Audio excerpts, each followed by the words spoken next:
for privacy exists only where shame resides. That's true, masters. When do we need privacy? When you don't want your details to come out, where shame resides. And Omni says we have nothing to hide and seek. So we seek not to hide anything. We do have a kind of etiquette in which we seek permission to share totally in another's experience. This is rarely ever denied, but one of a number may choose to create an experience that is more solitary. Although we are a group consciousness, and this group consciousness of Omni is made up of 343 individual multidimensional beings. And Omni says, we have the ability to appear to you as if we are one. So, if your eyes could pierce the veil that separates you from the non-physical world, you would see, for the most part, a handsome being. Because we all want to see some kind of a form of Omni. So he's saying, or this group consciousness is saying, if only you could pierce the veil that separates the physical and the other planes, then you would see us like approximately a 10 feet tall, clothed in long white robes with a very bright light emanating from our chest and forehead areas. We speak to you as one, with one unified voice and one unified consciousness, and we consider us to be Omni. My dear masters, this particular concept is so apt for the current time. The ascension that we are going on the planet, or the planet is going through an ascension, as we all know. And one thing that's coming forward again and again is not individual consciousness. If you want to evolve, if you want to grow, then you have to grow as a group consciousness. And that's how beautifully Omni explained us through this book as to what Omni is. So at the beginning of the book, John Payne, through his other readers or through the other participants in this channeling, asks some very valid questions. So they're asking Omni, what is your interest in Earth? And why are you speaking to us? Why at this time have you come to us?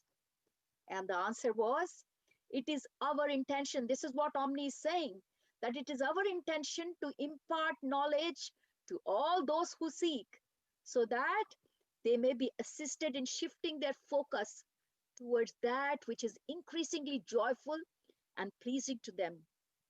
Our intent to impart information and your intent to receive information has created a vibrational match. My dear masters, focus on this, what Omni is saying. It means that if you're asking for something, there are always light beings who are always ready to give us that information. And through this discussion or through this conversation, Omni is clearly saying to John Payne that you were vibrating at a frequency that you wanted this information. And we were ready to give you that information. So there was a vibration match, and hence the channeling. What a beautiful way of saying that when you are ready for information, information will flow through to you. And Omni says, we have a common purpose, and our common purpose has brought us together. And it says, your planet is in the middle of an evolutionary shift towards unity consciousness. See, masters, that's what I was saying. From individual consciousness, we are slowly going towards group consciousness. And that's what Omni is saying. Our planet is going through this evolutionary shift towards unity consciousness. Omni says, as you shift your focus towards the experiencing of unity consciousness, you automatically draw our attention to yourself. Every word makes perfect sense now, masters. This book was written in 2001. That is when the ascension was just beginning to be expressed in books. Cast your eyes 18 years forward, fast forward. We are in the crux of ascension, and everything that Omni said almost 18 years back, you can really feel a connection now, because now you understand what is the magnitude of evolution that we are going through. Back in 2001, if you would have read this book, you would be wondering, what the hell is Omni trying to tell us? But today, masters, no one will have that question. So this is a book rewound to 18 years back.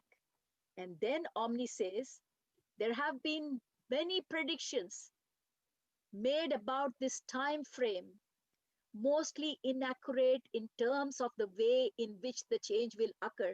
So as I said, Master, this book was written or published in 2001. So at that time, they were still trying to guess at what time this evolution was going to happen in complete, or when this ascension was happening. As we all know, there are many time frames. 2012 was one of that. And then after that, now we are in the middle of it. So this is a book 18 years back, and this will make you understand what was the channeling information happening at that point of time for the future. And Omni says, we do not foresee great catastrophes and earth changes that will destroy civilization as you know it. Masters, in 2001, there was this prediction that 2012 is coming, which is going to be the end of the earth. There were so many misconceptions. At that time in 2001, Omni is saying there will not be any great catastrophes that will destroy civilization. See, looking back, there is no destruction of civilization. In fact, we're happily evolving. So Omni says, what we do see is a rapidly changing political and social landscape as our focus shifts towards this unity consciousness. Some will experience natural disaster, for these have also been the tools through which we have chosen to learn. Masters, note the word. It is our choice to learn through disasters, and only those people will go through disasters. It's not the case that you are apt to live next to someone for several years before you even know that person's name. Omni says in our observation, when disaster strikes, you're apt to reach out and touch one another. That's what happens, Masters. When there is a strife, you want to connect. As this is the manner of your seeking, you may continue to create war, widespread disease, and natural disaster until you choose as a species to achieve what you want without the ingredient of pain. Such a great statement, Masters. If we think that we can only evolve through pain and struggle, then this is exactly what we will go through: war, widespread diseases like corona, natural disasters like tsunami. But Omni says pain and struggle are not necessary, but they will remain until you decide that they no longer give you what you want and that you can achieve more without them. Masters, this is a beautiful statement of Omni. We are going through, this earth is going through corona or whatever at this moment because we as humanity think that we can only evolve as a result of pain and struggle. But Omni is saying it's not necessary. You have to make the decision. It is your choice.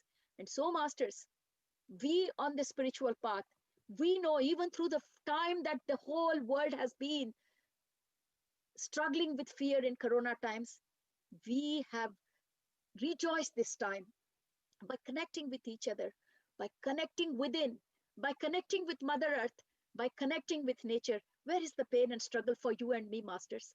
This is exactly what Omni has tried to tell us through this book in 2001. So then the question that was asked to Omni was, then do we need to be afraid of this process? Masters minded, this is 2001 and people were very worried about 2012. What's going to happen? Is the world going to end? So most of these fearful questions are coming from that perspective. So the answer to that was, so the question was, do we need to be afraid of this process that we are going to go through? And Omni says, certainly not. It is consciousness, thought that creates circumstance, that creates world and destroys them. Choose to shift your focus freely and with ease, and things will happen with free and ease. It is as simple as that. Your mind, the you that exists in your head, so to speak, molds the universal energy with thought in order to create a world in which you can live, which we say, Masters, you create your reality. Omni goes on, your world, like our world, exists within the mind of God. And who is God? Us, within our mind. It is as real as we want it to be. Envision joyful expansion into new consciousness, and it will be yours. So if you go through in your mind that this whole evolution will be a joyful process, it will be joyful process. Assume that the transition into the new world will be challenging and full of disasters, that too will be yours. It makes no difference what the majority is thinking. Note these words, masters, they are great words. It makes no difference what the majority is thinking. Your unique world, which is you, cannot be touched by anyone else unless you invite them in the same way as you have invited us. What Omni is saying is, what you are thinking is your reality. The people around you may be thinking of pain, disasters, but that's not going to touch you unless you invite them, just like you have invited us. So Omni told us right in the beginning that our vibrations match, and hence I'm channeling. So we have to be very careful with what vibrations are we matching. The universe always delivers unto you that which you focus on. Such a beautiful way of answering questions, my dear masters. My heart really flows with joy any day I read this book.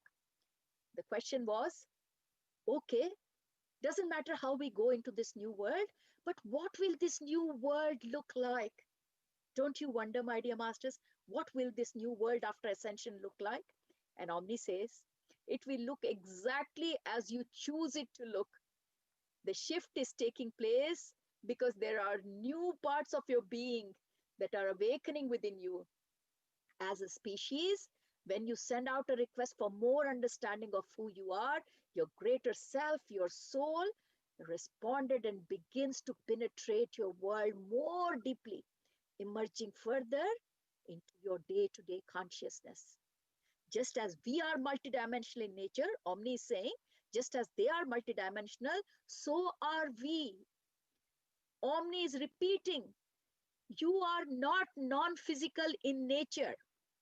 So, sorry, you are non-physical in nature. And the physical you is an extension of that non-physical being. So masters, we all know, we always say we are not this body material alone. We understand what Omni is trying to talk to us. So Omni is saying we're extension of that non-physical being. And as we send out our request, our non-physical part responded by projecting more of itself into us, therefore bringing the consciousness that we have been asking. So this new world is a result of our request. We are the creator of our own reality. We even create the expanded consciousness that we are seeking now in this new age. So, masters, what Omni is saying is, like us, you are creators. Nothing more, nothing less. Your new world will see great harmony between the animal kingdom and humanity. And note the next one, what Omni said, my dear masters. Many teachers will spring forth amongst you to assist you in bridging the gap you have created for yourself. Amazing, masters. And today you can see how many teachers have come out of the ordinary public and are trying to help people on different platforms. This is exactly what Omni said in 2001. Many teachers will spring forth. Where will they come from? Just among you. They are not someone coming from heaven. People among you will come forward as teachers to assist you through this gap that you have created between yourself and your consciousness. And that will be the beginning of your new world. And once you have bridged this gap and have embraced the non-humanoid terrestrial being as brothers and sisters, what does it mean? Once we start understanding our co-creation, understanding the other animals, the animal kingdom, the plant kingdom, as brothers and sisters, you will be ready to embrace other forms that exist beyond the earth. So masters, if we want to go beyond this physical reality, first you have to master this reality by accepting all the other beings as your brothers and sisters. Only then would you have made the platform to move forward. And the realization of your connection to all life will urge you to assess your treatment of other species. And the best part is, masters, you'll begin to experience that what you do in one part of the world affects all other parts of the world. So any change at this time is just not isolated, my dear masters. You change, you're impacting the other parts of the world, and vice versa. And what Omni says is, we anticipate that the transformation of the planet will take another 50 to 100 years.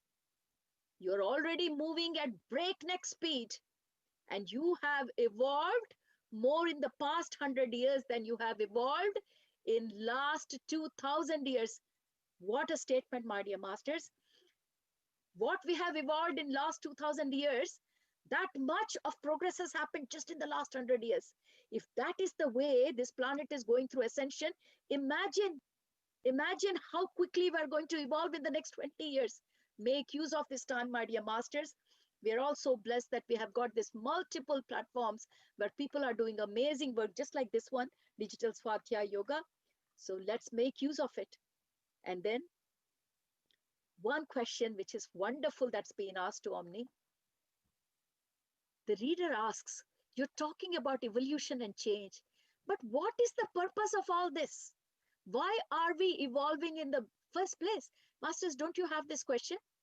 Many people won't say it out because, it doesn't look nice if I ask. But we all have it in our hearts. Why are we evolving?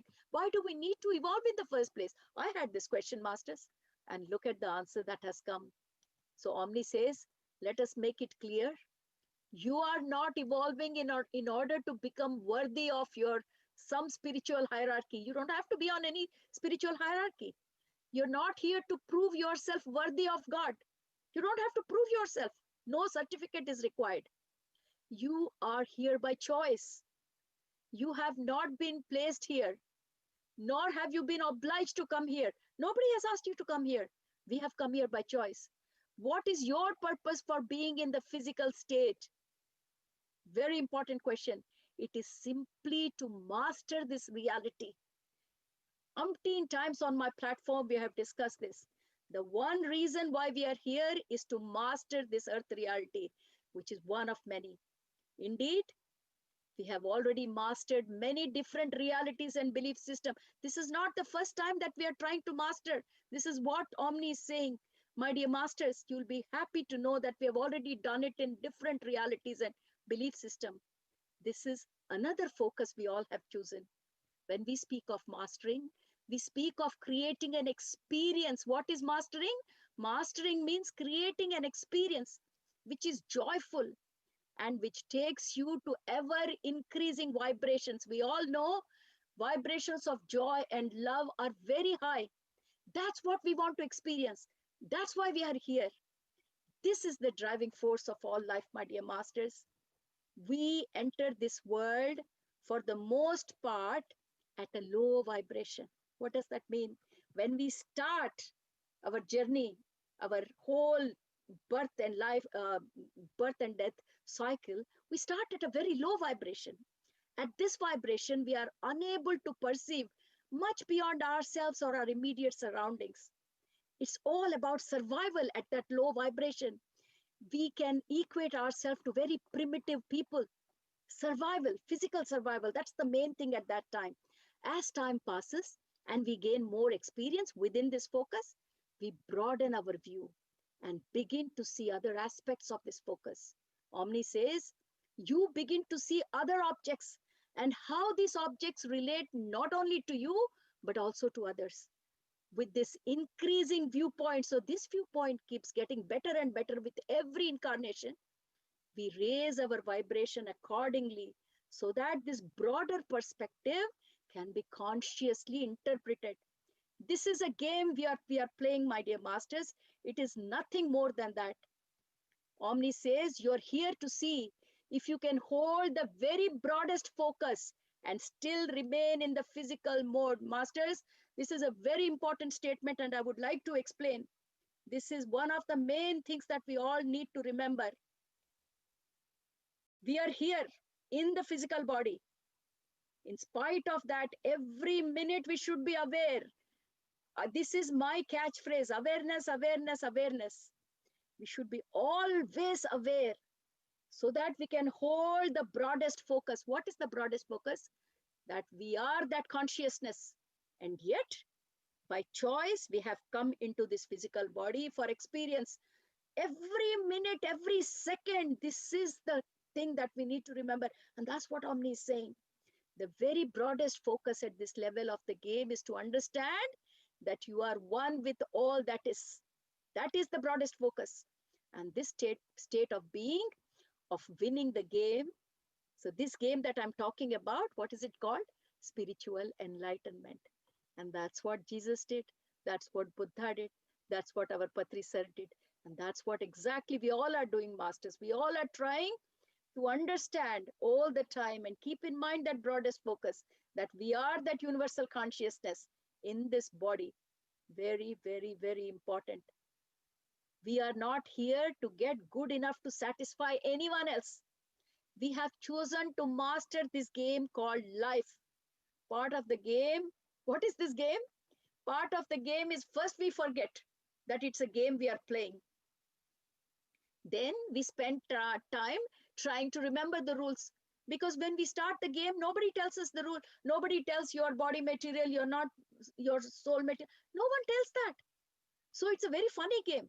You have to get into the ground, start playing game. I have said this in my workshops many, many times because it's so important. And as you start playing the games, then with every incarnation, then you learn the rules. It truly is a fun game, my dear masters, which is being played by tens of millions of us. So popular is this game called Earth. Nothing is more important than you should have great fun playing this game. If this is game, my dear masters, you should have fun. Many of you have made hard work of this game and you're not enjoying. And what you're doing? You are reinventing the rules. You have forgotten the rules. The purpose of this game is not to please anyone, but to be satisfied with your own achievement. The primary reason for your soul shifting to this focus is so that it can exist in a state of bliss and unconditional love despite all the evidence. The game called Earth is a challenging one, but it is far from being impossible to win. That means the game is challenging, but you can win. And masters, who better than us can tell? Every day we are trying to learn more so that we can play this game, enjoy, and bit by bit, we are learning the rules of this game. So masters, I'm going to share some slides from here because there are some amazing concepts and I want you to see that. Let me share this PowerPoint as I keep talking in the background. So bear with me for 1 second.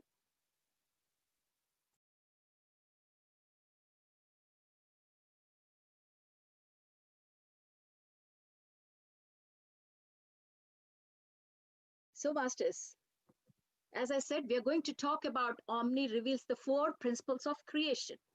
That is the John Payne book that I was talking about all this while.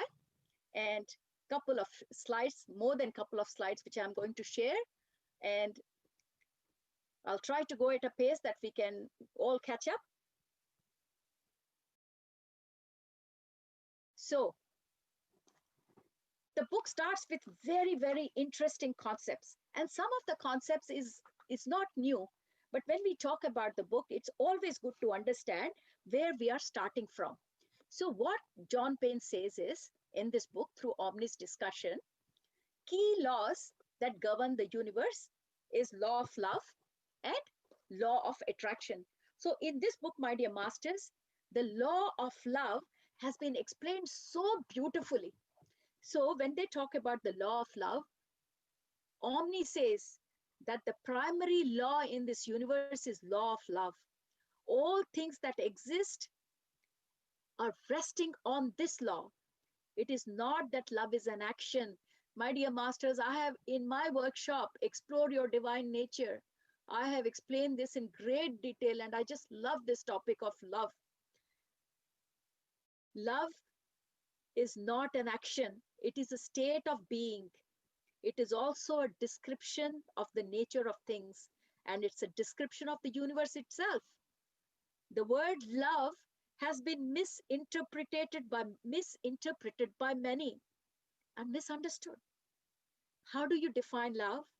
Omni says we would define love as the complete and total acceptance of what is. Very important. Just accept the things the way they are. That is what love is. And allow people to be who they are. That is what love is. So to experience love, the free will comes into picture. And what connection has free will with love? Free will is the natural result of love. So if the whole universe is based on love, that means this universe loves you and hence has given you free will to do whatever you want. You are being of absolute and total free will. Free will is the natural result of love. For the love is the total and complete acceptance of whatever it is, the way it is. Masters, love is not an action. We always say, I love you, and we think that we have to do something. There is nothing we have to do, masters. Love is like a magnet. It draws you towards it and it grows within you. Embedded in each one of you, we can best describe in every atom, there is this love. This atom holds within it your will to love. Love is the prime quality of universal consciousness. So, there is not a consciousness that does not have this love atom. Your will to love draws you automatically towards the state of love. You cannot deny loving because that's your nature. And this is the game of the universe, my dear masters. We all have got those atoms full of love. That's exactly is the base of the whole universe. The universe seeks to experience itself in love in all its forms. In order to do this, the universe holds within the experience of not love, the experience of darkness. As I always say, masters, if you need to understand love, then you also need to understand what not being loved is. That's called contrast, my dear masters. And the reason we are here on this plane is to understand that contrast. If that universal consciousness is nothing but love, then this is a way of the universal consciousness to understand what love is by understanding what love is not. And you are the one who is part of that universal consciousness, who is coming and taking birth here and going through that contrast experience so that when you go back, that experience goes back into the consciousness, and consciousness then can feel the contrast and understand what love was.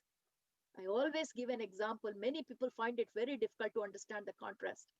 If you're always surrounded with tall people and you're a tall person, how will you understand what is tall, what is short?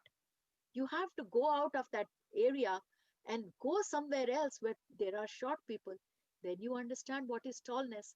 Exactly. If you are all love and you have never experienced anything other than love, how would you understand that love, what it is? And that is exactly the truth of our incarnation. We are expression of that consciousness. Come here into this plane so that we can experience everything that is in contrast with who we are not or who we are, and take back that experience to the all pervasive consciousness. Masters, though sometimes it could seem very confusing, but if you really understand what this contrast is all about, the whole game is so simple and clear. So, this is the highest truth, my dear masters. Everything is love. All actions, all beings, all things are love, for that is the foundation of all the creation. And that's what love is about. And the second universal law, which is law of attraction, we have talked multiple times. The law of attraction, it states that all that is like unto itself will be drawn to it. So whatever vibrations that we are sending out in the universe, we attract more of it. So that's what these two universal laws are about, my dear masters. And then we go to the next aspect of this book, so well described about karma. How do we handle karma? So the question here is, what is karma? How does it work? And many have told us that we suffer or pay back in this lifetime for what we did in a past lifetime. So this question was asked to Omni. And what Omni says is, the belief in karma could not be further from the truth.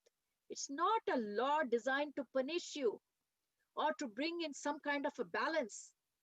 So Omni is saying we're not trying to punish, or this universe is not trying to punish. Many teach that if you abused your wealth in one lifetime, you'll be poor in this one. Or if you murdered someone in one lifetime, you will suffer in next one. This is only true, my dear masters, if you don't change your mind. What Omni means is, the universe springs forth from thought, and all action is preceded by thought. So before you act, you have a thought, and it's a thought that has led one to steal, to abuse or murder. So what are the thoughts of the robber? Clearly, this individual does not understand the law of attraction, does not understand that he or she is God, does not understand the infinite love of God, or does not believe in his or her own ability to create wealth. Your experience on earth is not one lifetime after the next. So don't think that every incarnation is an individual one. It is one total physical experience, and it is one physical experience that has many forms. Therefore, if you hold the belief in one lifetime that you are unable to create wealth or are not worthy of wealth, then this belief is strong enough to motivate you to steal. Then it is this belief that will follow you into the next episode of physical experience. It's not the deed or action that draws karma to you. It is the belief that led to the deed and the thought behind the deed. Masters, this is so important.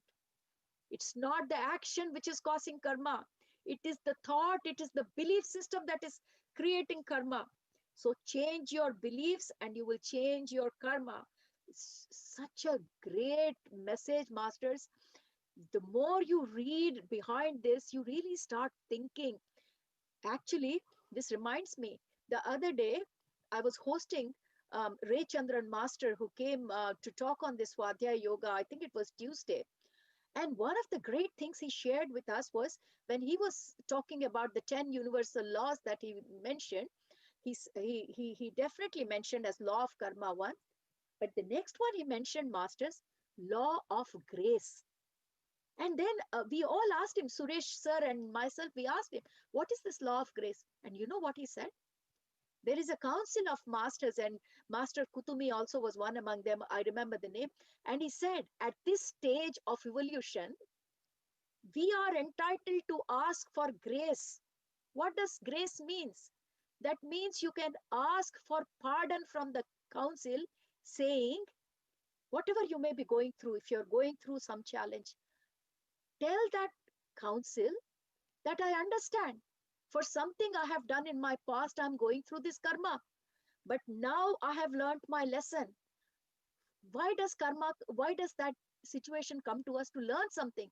So if you can tell that council that we have learned, then you do not have to go through that situation. Actually, Suresh Master also asked him that question. I also. So remember, this is exactly in line with what it is, the belief system and thought that needs to be changed. And once you have changed that, masters, you have got the lesson. I love this particular question, masters.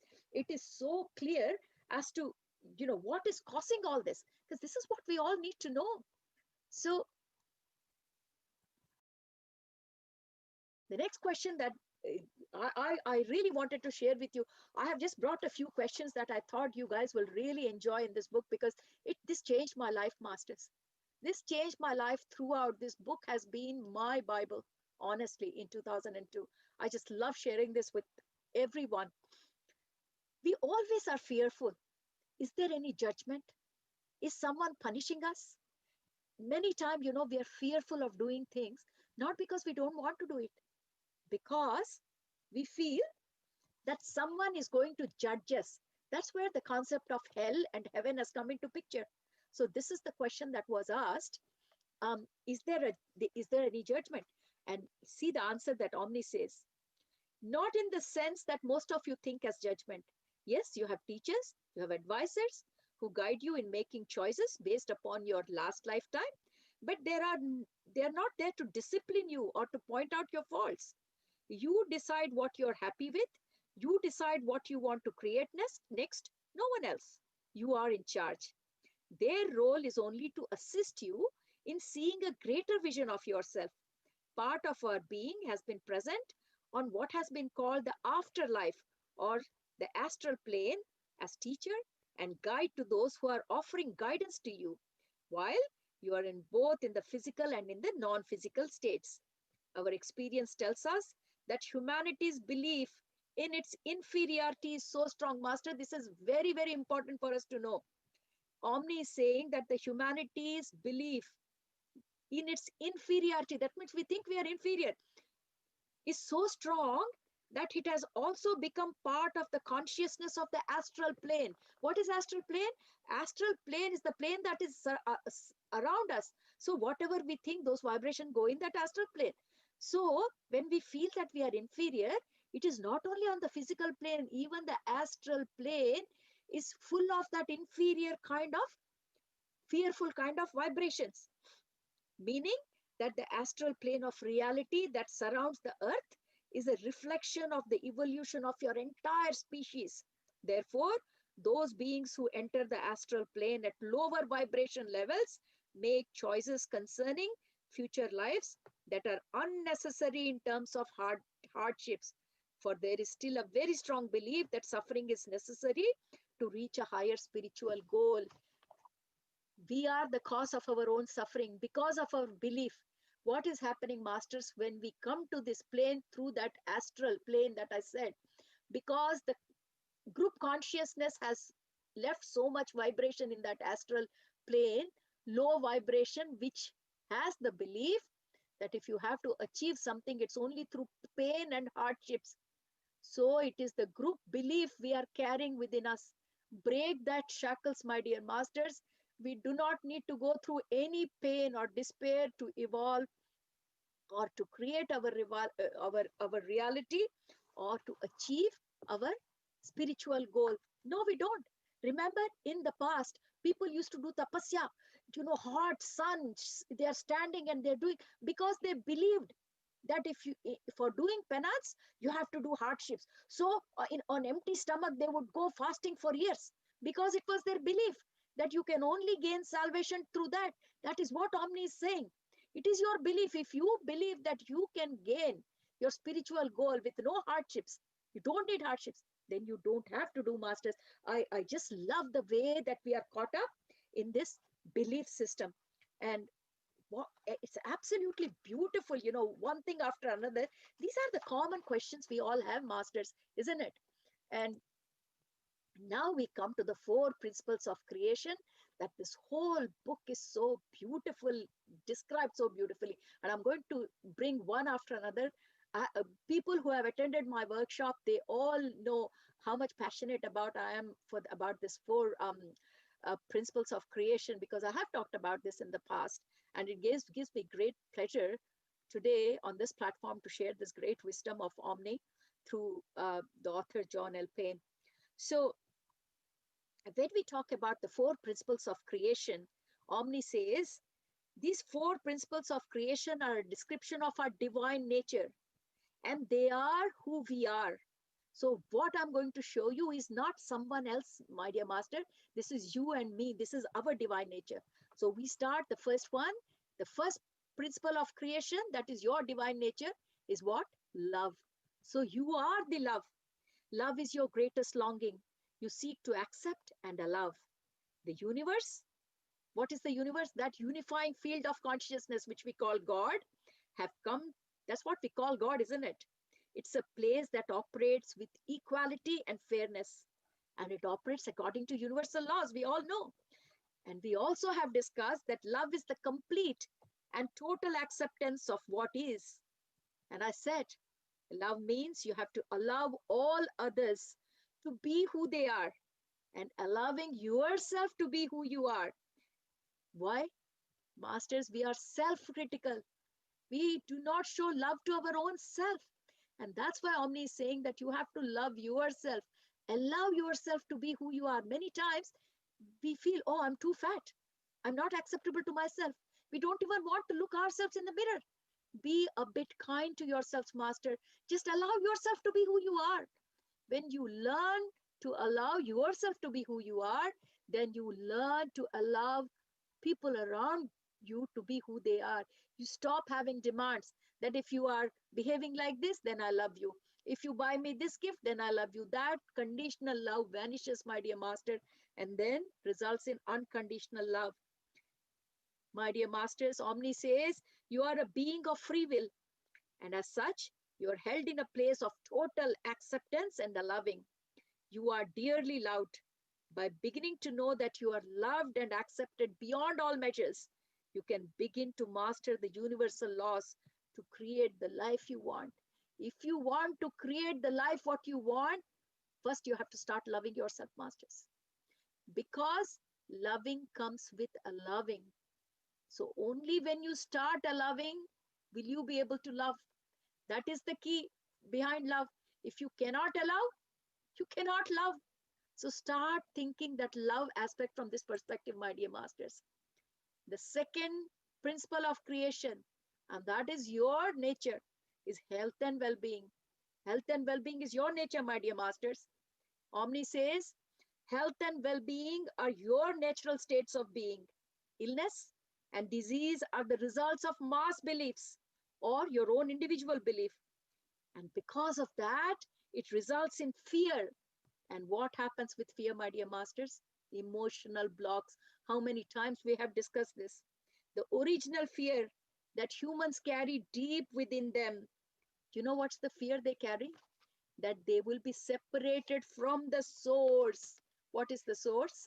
That universal consciousness. And what they are fearful is, they may be alone. Through understanding that your fears are simply that fears are not reality, you can free yourself from the original cause of illness and disease. You're never alone, my dear masters. You never have to feel that you're alone. Very important. Once you feel that you are part of that universal consciousness, your mass belief, your individual belief, your fears will go. And that's where you'll get your health and well-being. The third one, the third principle of creation, which is your divine nature, is abundance, my dear masters. What is abundance? We have talked about it in so many places and workshops. Part of your life's purpose is to move beyond lack, scarcity, and limitations.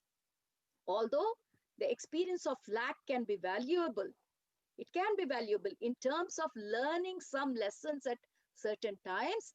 It's not required as a learning tool. You can learn what is scarcity. For learning, it's okay. But that's all. You get the experience, leave it. Poverty, lack, and scarcity stem directly from your primal fear. The fear that you're separated from your source. Every fear is only coming from that aspect, masters, that you are alone, that you are not joining the source. But you are the source, my dear masters. Do not fear. So, you are the source of your own abundance. Through uncovering your beliefs related to lack and scarcity, you can begin to create abundance in every area of your life. Very, very important, masters, what we are saying. Abundance, that's our nature. How can we not have it? The fourth principle of creation, which describes our nature, is creativity, my dear masters. Creativity is at the very core of each soul. You are driven to create experience. That is what we are come here for, to create experience. Creativity is also part of your service to the whole, the greater whole. As you create, you discover more of who you are. See, when an artist starts painting, the creativity flows out. So you have to let it out, master, to find out who you are or what you can do. It is the very nature of soul to be creative. But many of you have forgotten your creativity by believing that the ways in which you can express yourself are limited to only certain area. You know what we say? I am good at IT. That means I can't do anything else. That is your belief. Some people say, oh, I'm a good manager. I can manage, but I can't do things. It is your belief. So don't make yourself limited to certain roles or functions in life, because you are much bigger than that, my dear masters, and that's very important to know. So till now I told you what are the four things. That is principle of creation. That means that's your divine nature. But we have forgotten. The fourth thing that I mentioned was love, health and well-being, abundance, and creativity. This is what we are, but we have forgotten. So how do we bring it back into our lives, masters? So that yellow column that I have got here are the tools to enhance the emergence of these principles back into our life. So how do we bring it back? And memorize. Exactly as I said, allow, masters. If you want to bring love back into your life, start allowing. Allowing means just let be. Allow yourself to be who you are and allow others to be who they are. It's very, very important, masters. Little things, masters, but problem is we are not paying enough attention on that. Life is not too difficult, masters, because we are the part of that universal consciousness, isn't it? Next one. The second nature was health and well-being. How do we bring that back into our life? By forgiveness, masters. Now, when I talk about forgiveness, in my workshops, I talk about forgiveness for hours together. Why? Why is it so difficult to have forgiveness? Why do I have to talk so long? Because this is the question we all have. Forgiveness seems to be so difficult for many of us. What do we need to understand in order to make it easier? So this is the question that we each of us really need to understand.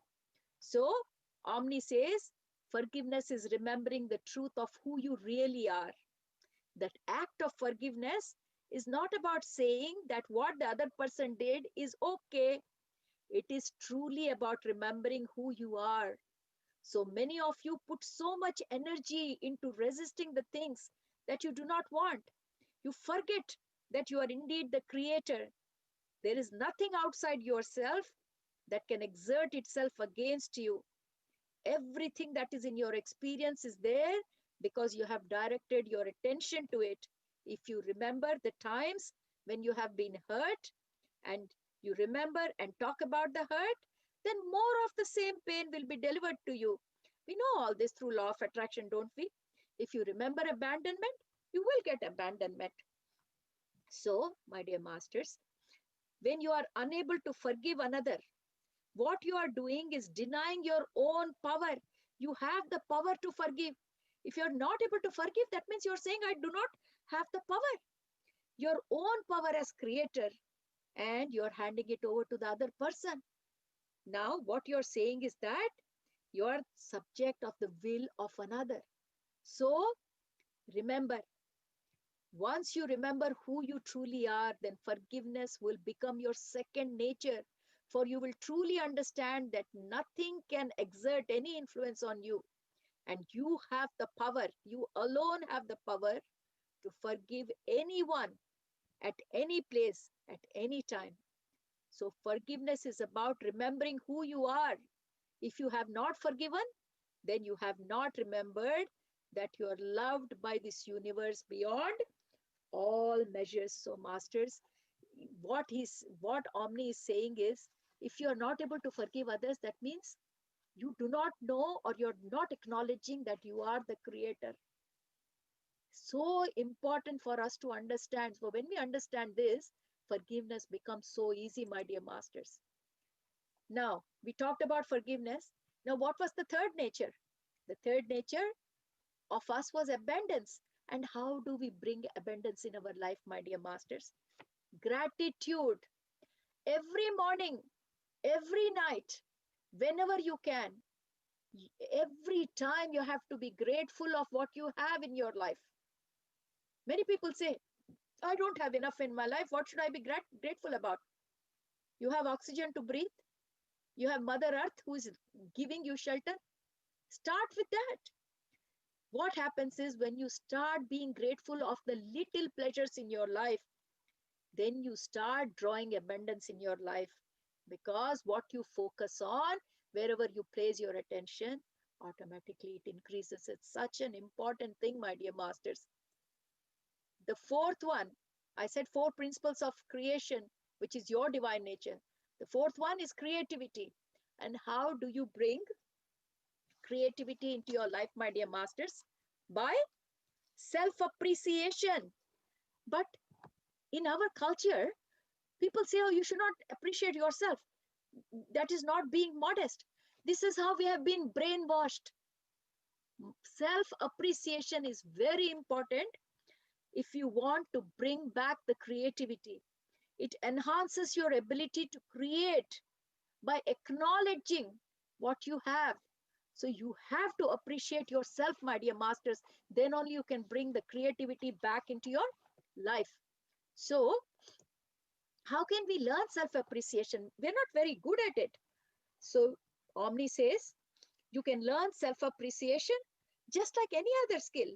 If you want to learn, like, if sometimes people want to learn how to bake cake, what you would do?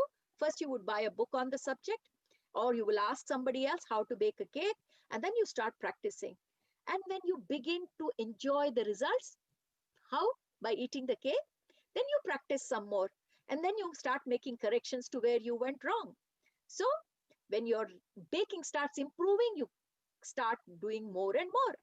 So exactly, self-appreciation is also a piece of cake.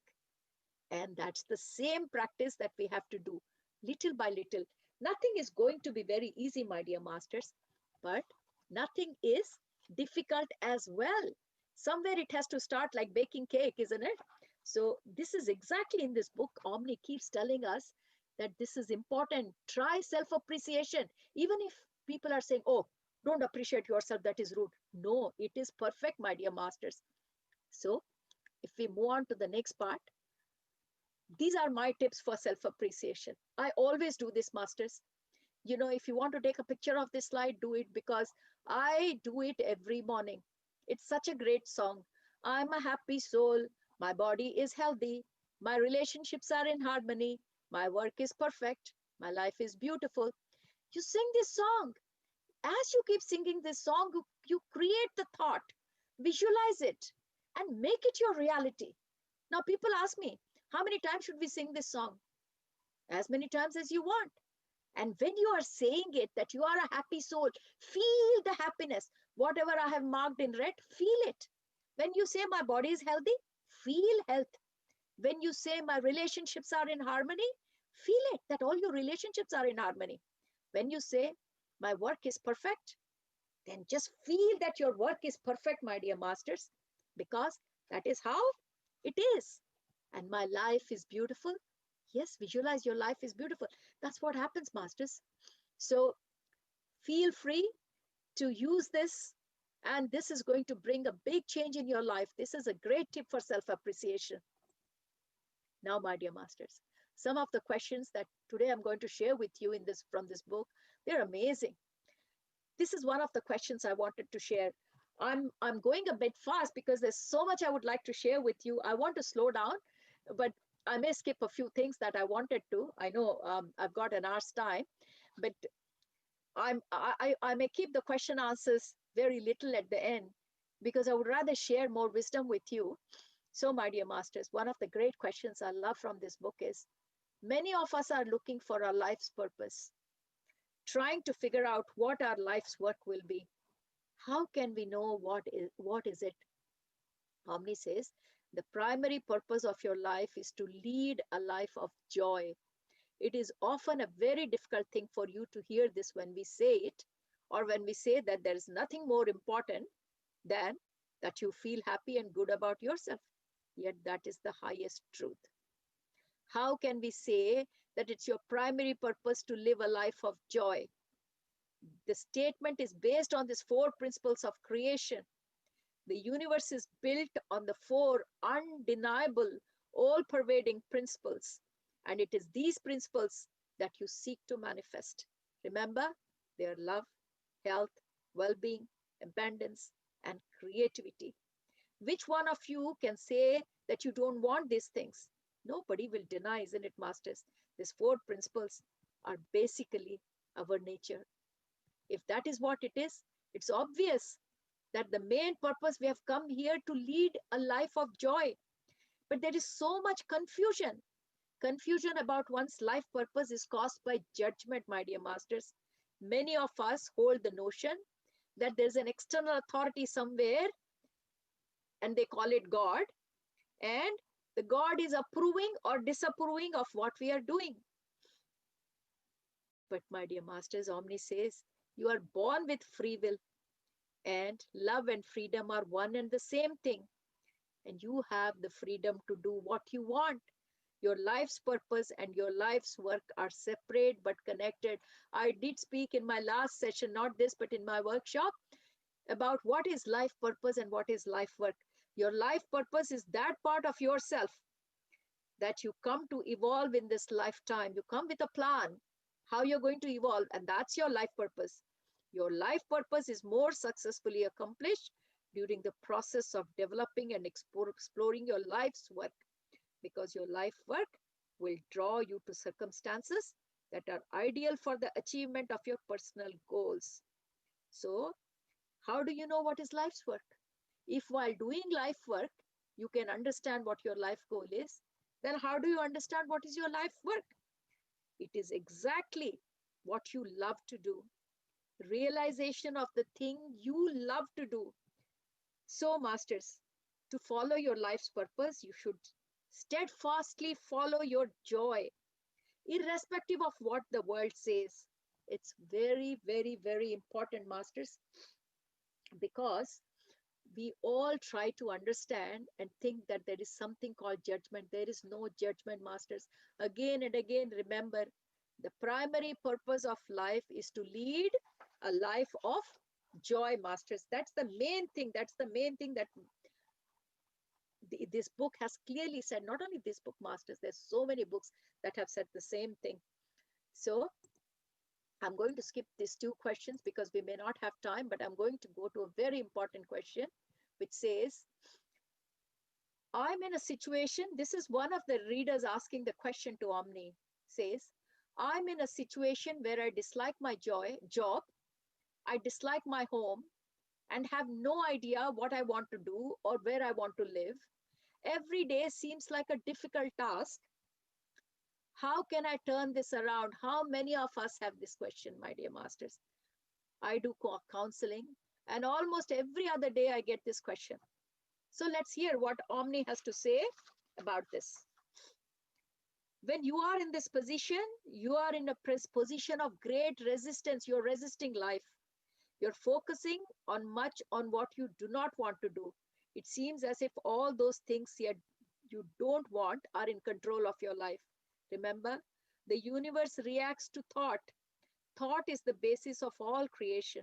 Therefore, when you are in a position of great resistance, your attention is focused almost entirely on the things that you don't want. This is a very uncomfortable position indeed. What you can do is shift your focus, even if it's a small shift and for short periods of time. What most of you do when you try to be positive in such situation is try to see the situation changing into a more positive one. However, your focus is generally still on the situation. The universe can only deliver to you that which you focus on. Instead of seeing the situation going away, we just want the situation to vanish. So Omni is saying, don't focus on that. Instead, simply visualize a new situation, a new job, a new home coming your way. There is a universal law that says you cannot leave anything until you love it. So you cannot ask your situation to vanish unless you love it. What that means, in order for something to leave your life, you must first release it by accepting. In my awareness workshop, I have talked in great detail about what is acceptance and surrender. So if you don't like something that is happening in your life, First, accept it. That is what Omni is saying. As you accept something, you stop resisting it. As you stop resisting something, your focus is no longer in it. Therefore, you're no longer giving it energy and no longer giving it any life. And that's how you change the situations in your life. So many of you simply allow your life to happen to you. We just let the life happen. You've become reactive instead of creating things for. So we're saying, okay, we're not sure why it is happening. We're complaining more. So this is what Omni is saying. You should learn the value of accepting and not resisting things. Very important, masters. Omni says your soul, which is your eternal part, it wants to fully manifest through you according to the four principles of creation. It communicates this to you through your emotions and feelings. And sometimes these feelings can be very subtle. Essentially, when you feel good, you're on the right track. When you feel uncomfortable or bad, then you're on the track that will only give you those things you do not want. It is through good feelings that your soul inspires you to move as if riding an upward spiral. It simply gets better and better. So Omni says we encourage you not to do what is logical. Don't go by mind. Not to do what is right or wrong or expected, but to do what feels good. For as you feel good, you radiate. And as you radiate, you draw power and energy to yourself. As you draw power and energy to yourself, you become a master creator in the physical dimension. And this is the reason why you are in the physical dimension. So why we are here in the physical dimension, my dear masters? To create. We have come here to create, my dear masters, and not to feel sorry about the things that we don't have. So we should learn. If you're not liking something, then there are ways to change your situation. That's exactly what Omni has discussed here. I love this question, masters. This question goes for pages and pages. I've tried to give you a summary, but it's beautiful, masters. I mean, some of the things that has been discussed in this book, it's so valid every part of our life. It is like you can't believe it. It is that apt for our um, day-to-day life, masters. So now, as we move on, another interesting question that we most of us have, masters. I've just picked those questions that most of you will resonate. And one of those questions here is, why do we have so many lives? So, and this is what has been discussed in the book. Omni says, let us tell you what reincarnation is not. So he's telling what it's not. Many of you think you reincarnate so that you may evolve. That's not the purpose. Although on one level, it's exactly that, a path of evolution. However, you did not go to earth to improve yourself or to become good. Earth life is only an experience. You don't have to become good. You're already perfect the way you are. Earth life is only an experience. You are not sent here as an imperfect soul so that you might become better after many lifetimes. That's not the purpose. It's quite the contrary, means opposite. You chose the earth experience in order to increase your skill. So Omni says all those people who are reading books or hearing to my words, they're already enlightened beings of light and they are called masters. So you are all masters. If you haven't read this book, you're listening through me, Omni's words. So you're all masters. And Omni says, as a master, you choose to add physicality to your distinctiveness. And you did this because physicality presents unique challenges. That's true, master. We know when we come in this physical dimension, there are challenges. And we all know Earth is one of the most challenging schools. So far from being the dunes of the universe, so we are not deserts of the universe. We are skilled souls who chose a belief system. We chose this reality that would help us to increase our skills. Omni says you are multidimensional being. As such, not only are you focused in physical reality, but there are parts of your being that are conscious and present in higher dimensions. Just don't think you're a physical dimension. There is an extension, sorry, or this is an extension to who you truly are. So you have got a greater self, your higher self. It checks on you. It's always helping you. It's always wishing, waiting for you to become aware of it. Your Purnatma, your higher self is always waiting. This causes great celebration, for this is the greater purpose of your soul self. So, what is the deepest desire of the soul? Is for you to become fully conscious while in the physical body. This is what it is, my dear masters. And that is what enlightenment is. Some people have called it enlightenment, others have called it ascension, and Omni says we call it becoming fully conscious. So, the main idea is why we are here so many lives is at one point for us to understand, to become fully conscious whilst in the physical body. So become fully conscious of what? That you are that all-pervasive consciousness. Being in the physical body, yet holding the broadest focus. That is why we come here. That is what we are practicing here, masters. Because it is not easy.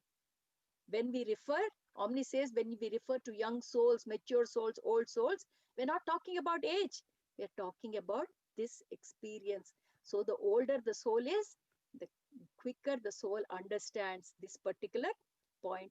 This is what, masters, this is what we are trying to learn in our meditation, through our practice, through our journey within, to hold this broader perspective, being limited in the physical body with the challenges that we are, but yes, yet knowing completely and being aware that you are that consciousness. Such a beautiful way of explaining why we take so many lives. So we are not here to prove ourselves. There's nothing to prove, because once we don't have the body, we know everything in that light forms.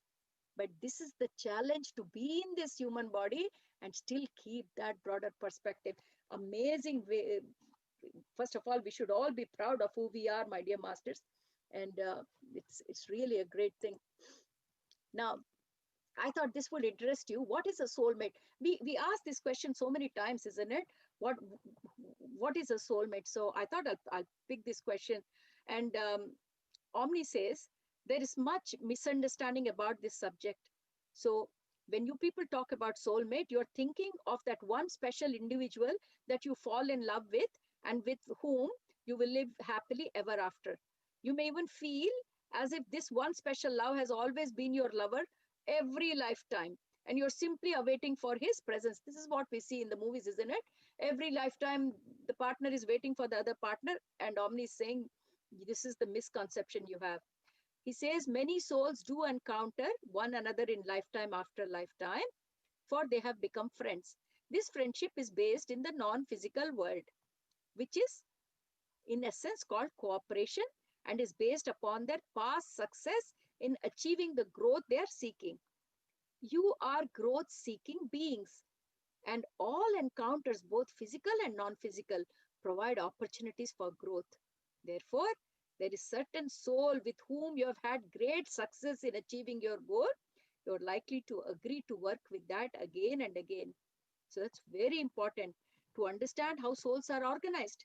Your journey into the physical world is deliberate journey. You have chosen it. You've already mastered life in other realities. And now you have come to earth to broaden your experience. And the ultimate goal is to experience unconditional love, that which is accepting and allowing.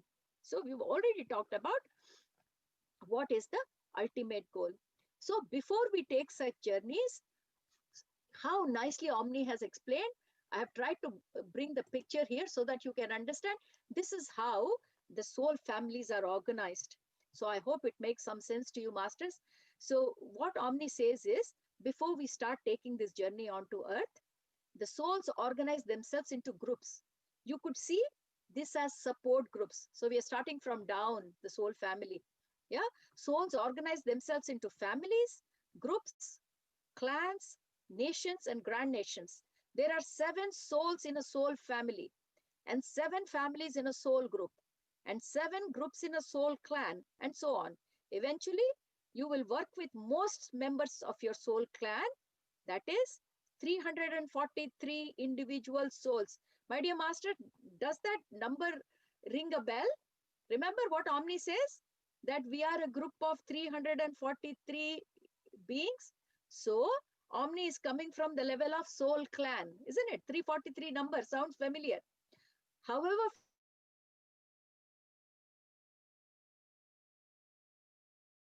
the on this earth, you will more than likely, you would have reached your soul nation or grand nation, which totals almost 17,000 souls.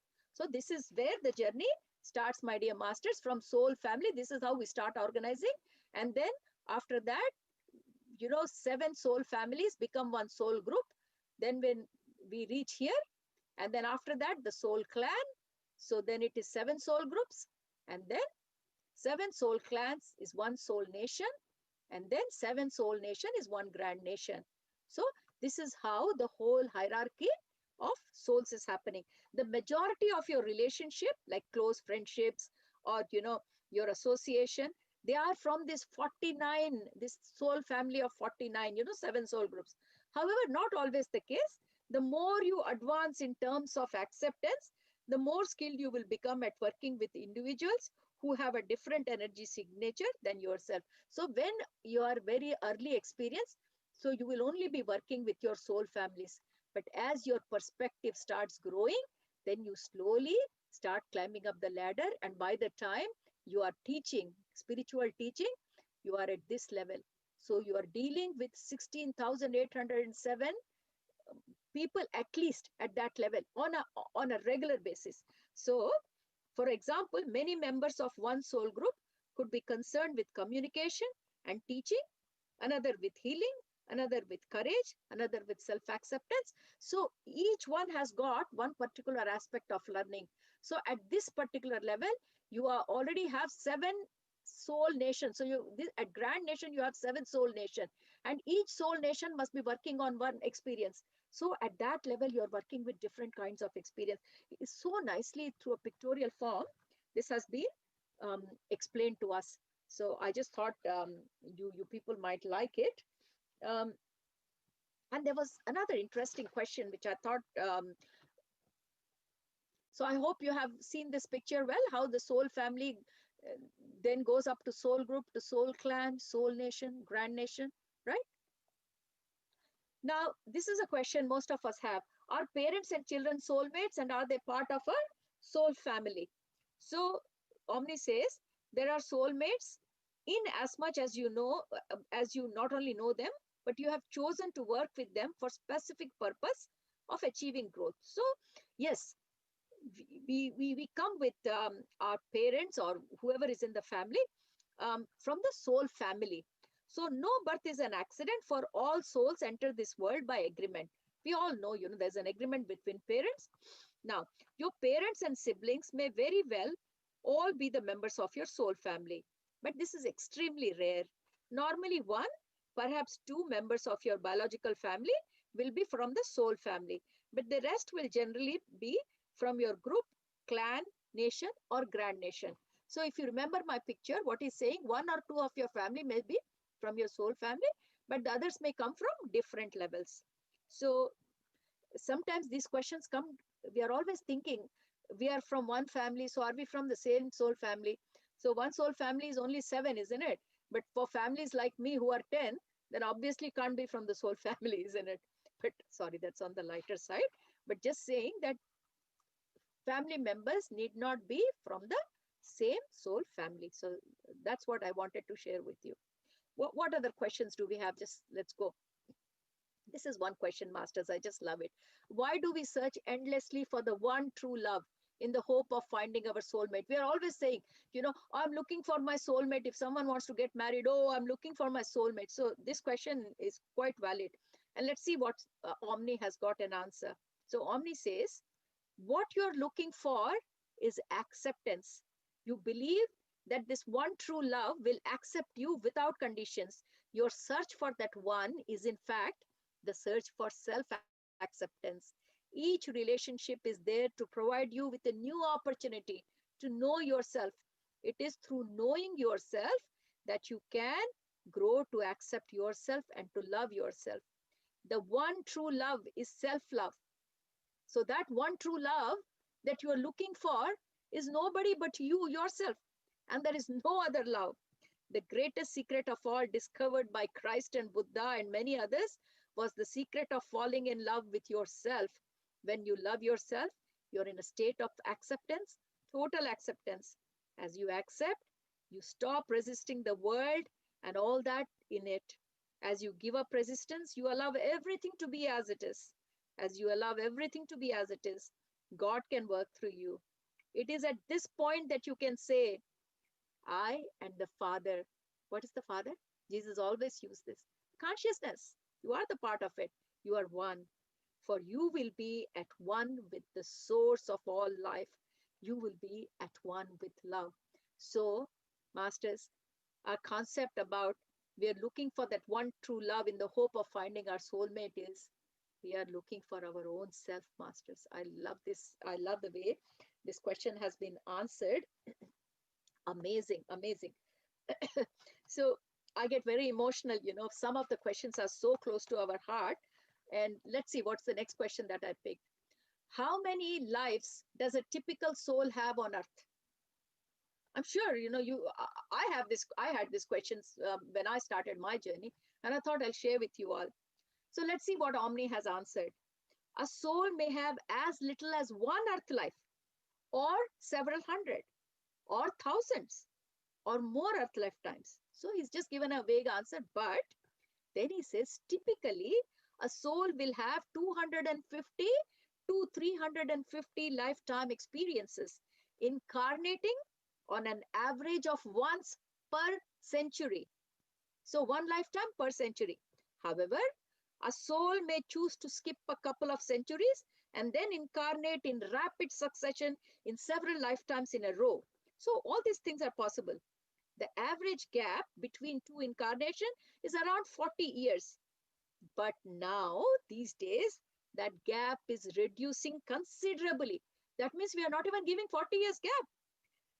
Less than that. So this has occurred because why it is happening? Why the gap has reduced? Because humanity is at a major junction in its evolutionary progress, and many souls want to participate in this time of evolution. So people are fast.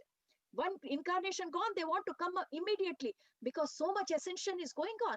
Who wants to miss the ascension? Nobody wants to miss the ascension. So if that has answered, how many lives does a typical soul has? So let's see what's the next question that we have got. What happens once we are complete with our journey of many lifetimes on earth? I love this question, Masters. These are the questions when I started my spiritual journey. I loved these questions. I read them again and again and again. What happens? Finished all my lifetimes on earth. So what happens then? Let's see what Omni has got to say. Possibilities are endless. You will initially spend time in what is the astral plane. So we have finished the physical plane. Then we spend in astral plane as guide or a minister. Ministers are beings who attend to the needs of those who are leaving the physical plane after their death. They perhaps assist them to leave their physical bodies if there are difficulties and assist to create an atmosphere that is comforting for the new arrival in the non-physical realm. So that's what a guide or a minister does. So when we finish our job here, that's our next job, right? They are present around those who are in the process of dying physically and keep a focus of love upon them, transmitting day and night thoughts of peace, love, and harmony. Most of you choose to do this at least for a short while, and many of you experience doing this not only after your cycle has been completed on earth, but also between lives and sometimes at night as you sleep. Masters, so important. So this job that you do as a guide or minister does not be after all your lifetimes are finished. He's saying you can also do between your lives. Like you have one incarnation finished, you've got 40 more years in between, so you can do this job. Or even at night times, we can do this job, in the astral realm, we can go and be the ministers. Isn't that, I find it so intriguing. So at night time, if you're sleeping and if you get a dream that you're helping someone to to die smoothly, to go into astral plane. This is what it is, masters. How exciting. Oh my God, I'm getting goosebumps already. So some of you then go on to become teachers. You sit on the advisory boards that assist soul to make wise choices concerning their next incarnation. Or you spend time communicating with incarnate souls whilst their bodies are asleep. You may even choose to study further and indeed teach at the 7 schools of enlightenment. These schools are present in the astral and higher planes of existence and serve as repositories of information and experience. Souls gather there to share their experience of their forerunners and also to pass on their experience who will follow after them. So there are many jobs to do, masters, after we finish here. Don't worry, what am I going to do after I finish my cycle on the earth? Will I be jobless? No, we're not jobless. We've got such a big list of jobs. Isn't that beautiful? So um, let's pick the next question. I think I've got a few more questions I would like to share. And I'm just looking at the time. I have a weakness of this book, Masters. Oh, I still have time. That's okay. I'm doing very well for time. No worries. I hope you're enjoying these questions that I have picked because I'm enjoying thoroughly. I might have read this book God knows how many times. I'm still enjoying it. Right. So let's pick the next question. What question do we have about life? Are negative conditions necessary for growth? This is the belief that humanity has, that we need to have challenges in life. We need to have adverse condition in life. Why? Because growth only comes when you have hardships, then you understand. Because that's how we've been taught. What do they say? When you are studying, what they say, oh, you have to work hard. You have to put at least 8 hours a day study. Even after we come back from school, like you have to study at least for 6 hours.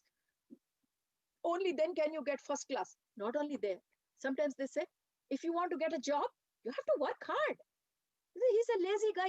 These things come up. Oh, he's a lazy guy. He never studies. How can he have a good life? So we have in our mind that if we have a good life, that means there is no growth. So this question somebody is asking to Omni, are negative conditions necessary for growth? Let's see what Omni is saying. Omni said, absolutely not. Negative conditions are, in the simplest sense, the result of your thinking. Think of positive things and they will be yours. Think of negative things, they too will be yours. Because the physical reality is characterized by the sense of not knowing, a sense of alienation from all that is. Souls have used negative conditions to encourage the personalities that have created to move forward towards a more joyful experience. The physical reality is a perfect reality for feeling and experiencing comparison. In the physical reality, to experience a whole lot of what you don't want stimulates you into thinking about and striving for what you do want. The contrast, masters, that I was talking. Your primary intention, and this is true for all of us on the planet, is to create a life that fully expresses the 4 principles of creation. You have deliberately set out to create a life in which you can express yourself in health and well-being, in abundance, through love. And you do so by using your power to create. Comparison has helped you to experience yourself as what love is not. Comparison never gives you joy. It helps you to only understand what is not love, what health is not, what abundance is not. So against your divine nature, the state of opposites seek to catapult you forward. At any time, you have the freedom to choose the positive pole of everything that exists. There is no law or condition other than your own thinking that keeps you experiencing what is not joyful to you. Negative conditions are a choice. Although we understand that you are not deliberately choosing them, but it is in giving your attention to them that the choice is made. So though you are not choosing it deliberately, but because your attention is always there because you don't want it, that is what is ruling your life, the negative conditions. So, my dear masters, we really do not need that. That's what the book says. The negative conditions are not required for growth. So I've got two more questions and then we'll stop and I'll definitely take um, some question answers, right? So the next question that I would like to discuss, which I always like to know, who and what are our spirit guides? We talk about our guides all the time. Who are they? So what does Omni say about our spirit guides? Spirit guides are as varied as the members of our own species. A spirit guide can be a relative that has passed out of the physical plane and now seeks to guide you through the rest of your physical life. These guides will always be members of your soul group, remember. They'll always be the members of your soul group. And you will have known them for many lifetimes. So it's not just one lifetime. You will know them for many lifetimes. They may be complete with their earth experiences and therefore choose to serve as a guide before moving on to other dimensions and realities. Although you may experience them as the personality you knew while they were in the physical. It is indeed their greater self, their soul, with its broader, greater perspective that is acting as the guide. You may have known them in physicality, but now they are in the non-physical dimension. They will retain the outer clothing of their personality self so that you may identify with them. For you to recognize them, they will still maintain that physical appearance. This is also true of other guides that come forth from your soul group. Perhaps you knew them in a past life, perhaps sharing a life in an ancient or foreign culture. In this case, they may choose to appear to you as a member of the historic culture because it is known to you at a deeper level and it gives you a good friendly feeling. So spirit guides can be members of your own soul group or aspects of yourself. So you're a vast being in your own right. As this being, you have had many thousands of lifetime experiences and you have a lot to offer yourself in terms of wisdom and experience. Your higher self often appears to you as a guide. All guides, whether they be a part of your soul group or not, they work in cooperation with your higher self. It cannot be any other way. Your soul or higher self is the captain of the ship and guides you day and night. So masters, this is what story of the spirit guide is. Now, the last question that I would close my session with is quite interesting. And let's see. Why do we experience death and disease, right? So with this question, I will close today's session and then I'll take a few question answers. So why do we experience physical death and disease? And let's see what Omni has got to say. We could say that fear causes death and disease. We all know it's fear, isn't it? That expressed in the simplest way is the truth from our perspective. You are the physical extension of a non-physical entity. You are a finger of God protruding into the physical world. As such, you are tapped into and are part of the same creative force that created the universe. It is this energy that flows through you that not only creates your physical body, but also sustains it in much the same way that food and water sustains your physical body. It is this very same energy that you mold with your thoughts in order to bring what you're thinking into your experience. There are but two real emotions that you feel. One is love and the other is fear. Masters, I've always talked about love-based emotions, fear-based emotions. Omni is also saying the same thing. These are the only two emotions, basic emotions, love and fear. We've already stated that the primary law of the universe is love. This law of love is about complete and total acceptance of what is. It's about allowing. It is expansive. It does not restrict in any way. When you are in the mode of allowing and accepting, you're fully open to the creative forces of the universe. This means that your body is fully nourished and does not age. Have you not noticed how joyful people seem to look physically younger? And those who focus on the negative are often sick and poor. This is not a coincidence. It is joy that leads to eternal life. When we speak of eternal life, we speak of life in an ageless physical body for you already have eternal life. Part of mastering the earth plane is making conscious choices on how and when to depart physicality. We can make choice when we want to leave this body, masters. Not all of us will do this, but many of us will. We are going through the time of ascensions, my dear masters. Many souls will simply choose to have many lifetimes on the physical plane and then go on to other planes of existence once the physical shell has been discarded. However, for many, the challenge is to remain in the physical lifetime after lifetime until a state of fearlessness is achieved. We will be here till we achieve fearlessness, masters. We have to overcome that aspect of fear, the state of being fearless, or to state positively, the state of love. So, what's the opposite of fear? Love. So, the state of love and of allowing is exquisite. And it is what many of you have been calling enlightenment. So, masters, what it basically Omni here is saying is we don't have to go through this, neither death or disease. It is our fear, it is our mass belief, masters, that what we are going through. Your identification with the physical world has caused death and disease. Although on one level we can say that physical death is unnatural, they're not saying it's natural. It is unnatural.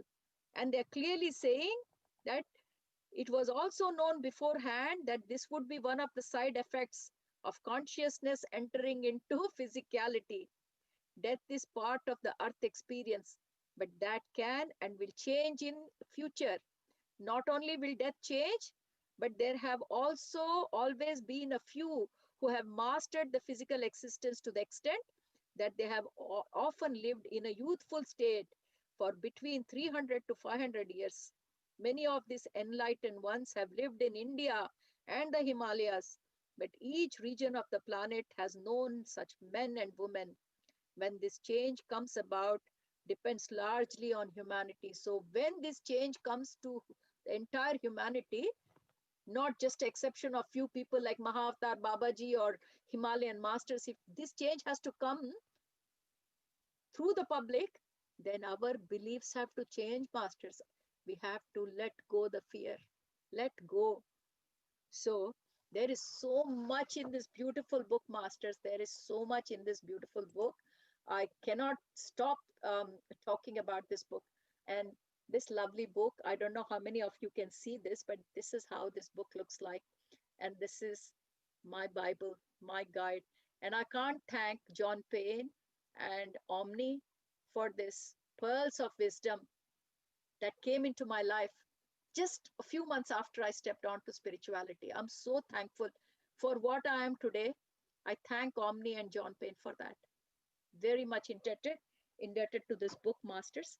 So I'm happy to take any questions or answers more than. Um, so my dear Swapna, all over to you. I think I've talked for too long, so I'll just have a few sips of water.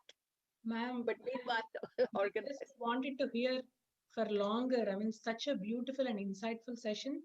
It answered so many questions. Like we know that there are various words that we use on day-to-day basis, like gratitude or allowing or self-love. But how we correlate them and how we manifest and how these four principles of creation in our life, you so beautifully summarized, ma'am. And with your permission, I know every word is a key takeaway, but I've noted a couple of things that I really felt I need to share. So, with your permission, ma'am. Please. So, one thing very important that I mean, one of the most important you said was like, if you're ready to receive the information, it will flow to you. And openness is the thing that is really needed. And mastery means creating experience of joy, which is the ultimate goal. And my favorite, belief and thought is the one that causes karma, and it's not the action.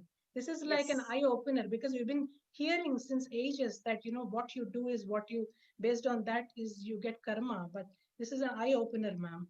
And so beautifully you summarized the four principles of creation, wherein the love, you can create that by allowing, loving yourself, as well as allowing others without interference, and health and well being by practicing forgiveness, abundance by practicing gratitude, and creativity by self appreciation. Thank you so much, ma'am. And don't focus on what you do not want and always shift your focus on what you want, because where you focus creates the experience for you. I mean, these are just like very few points, ma'am. And really, it's such a beautiful session. Thank you so much. Thank you so much, Swapna. You really recap the whole thing so well, and just the key points that have touched my heart. You have just reiterated again. Um, Really, I'm really thankful for giving me this opportunity to share this book, because it's really a treasure of wisdom. Thank you so much, Absolutely, Swapna. ma'am. Thank you so much for bringing it to us. And we have one question, ma'am. Someone is asking, doesn't self appreciation create ego? Yeah. So this is what the misconception we have. There are two things. Again, this all comes back to our mass beliefs, Swapna, because more so for people who have been brought up in Indian background. I wouldn't say the Western part of the world, because um, blowing this trumpet stuff is only bad thing back in India, because that's how we've been brought up. Even if you do quite good, you're not allowed to say it through, you know, you're not allowed to express it. It's okay if someone talks about you, but you can't talk about yourself. And that's supposed to be humility, and you grow with that humility to a point. And especially if you have moved out of India and you have stepped into the Western world, and I'm sure, Swapna, you would have faced yourself. You can see there's a clash in culture, because that's not what people believe in other parts of the world. And right from a young age, children are very openly appreciating for what they are. And because of that, what comes out is your creativity comes out more. Because if you're always looking for outside appreciation, you may get it, you may not get it. You cannot always be positive that whatever you're doing, you're going to be given a pat on the back. That means you're dependent on someone. Now, if you do something and you really like it, there is nothing wrong in saying, wow, I've done it so well. Many times, Swapna, when we are baking, that cake example, I love it. Many times we're baking a cake. I'm not very good, I'm not very good at baking, but um, when I do little things, if it comes out well, I think, oh my God, next time maybe I could do the icing this way or that way. So, what self appreciation does is, we'll talk about ego in 1 minute, because that's one of my favorite topics too. But what self appreciation does is, it allows you to bring more of that hidden things that you have within you. So that's what self appreciation does, which doesn't mean, okay, if you're a modest person, you don't want to blow your trumpet, do not blow trumpet in front of others. But nothing wrong in telling yourself that you are worthy of things. Many times, Swapna, the way we do it, we don't want to even spend money on ourselves. This is very common in women, especially. uh, you'll do things for the whole family, but when it comes to yourself, you will not spend 100 rupees or $10, because you think, oh, do I really need it? Uh, in other words, you're saying, am I really worthy of spending that money on ourselves? This has to go, Swapna, because I've done both the extremes. And nothing wrong in pampering yourself once in a while. Yes, I deserve it. Self appreciate for what you're doing. So that is required. If you want to see your creativity coming up, then the only way it will be is self appreciation. That's a very important thing. Now, ego.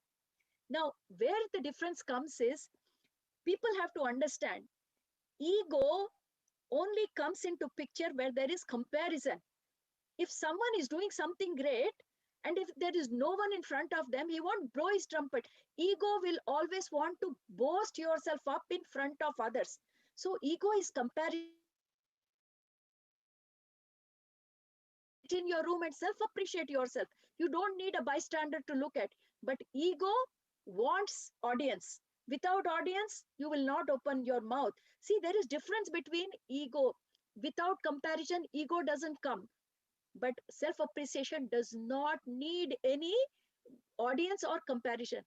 The problem with ego is, I often say that in Telugu there is a great saying, but because this is an English session, I won't say that in Telugu. But what happens in saying in English, if you say that I have done this extremely well, it is perfect.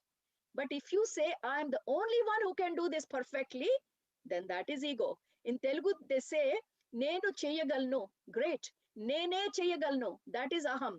This has come from Telugu. It's a great, in fact, it was in one of Mahesh Babu's movie. I have written it down because self-appreciation means I can do it. Ego means only I can do it. That is where the difference comes, Swapna. Beautiful, ma'am.